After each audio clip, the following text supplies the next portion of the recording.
Going to have a quick video here to go over the driving and BluePilot 7.0 utilizing the new angle-based control scheme.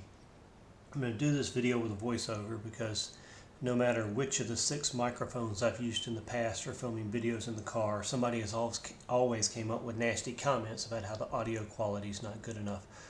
Hopefully doing a voiceover in the office will produce a better quality. We're on my traditional route for testing high curvature, low speed behavior. We're in the F-150. We just dodged a piece of trash in the road manually, which comma won't do, but now we're going to go hands-free and see if it can handle this entire route. So we're into our first big curve here, and we oversteer a little bit. We get a little bit into the oncoming lane. So we're going to use the lateral debug screen. I'm going to have my co-pilot reach up there and adjust the steering factor to reduce the steering factor a little bit. And as we go into the next curve, it looks pretty good. It does oversteer just a real tiny bit, so we're going to tweak it just a tiny bit more. And as we get into our third curve coming up here, we'll see that it handles it really nicely. Now, with the new angle-based control, we can take a lot bigger and tighter curves than we used to, and we can also unwind. But we are definitely bumping up against the Ford safety limits here.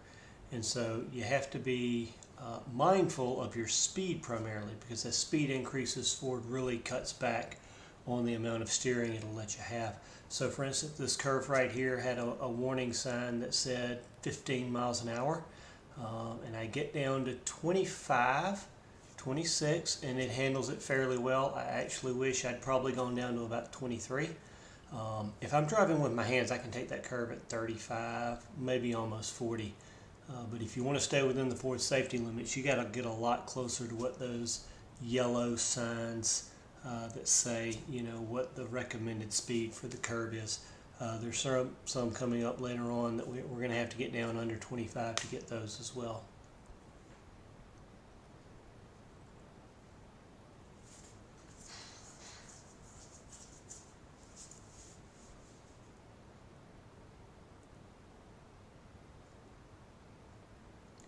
So since we dodged our piece of trash in the road at the very beginning of this video, we have managed to go completely hands-free through 6 or 7 curves that would not have been able to be done hands-free using curvature control.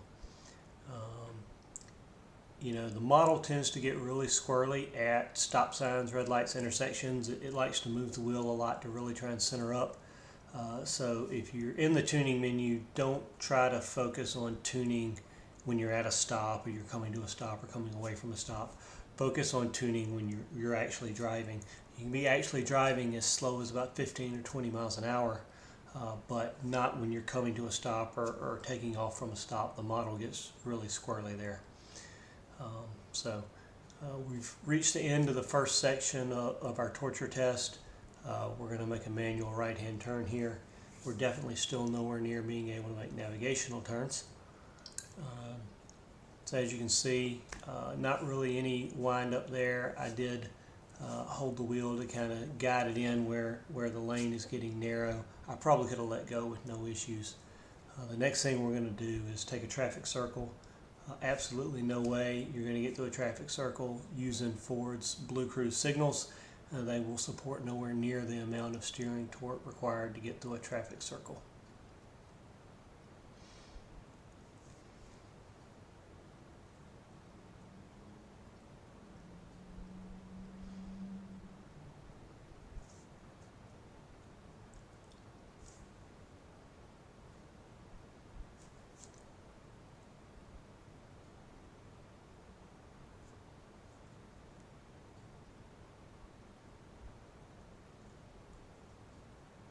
So these curves coming up here have a recommended speed of 15 miles an hour based on the yellow signs. It's not always visible in the video.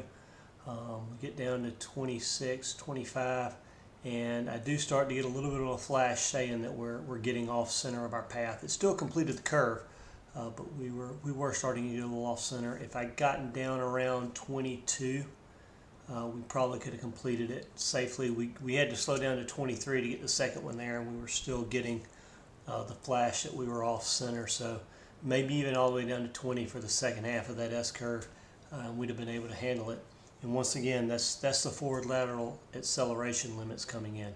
This one here says 25 on this curve, but you're also approaching a stop sign, so we're definitely going to get down to 25 because we have to stop right as we get through the curve.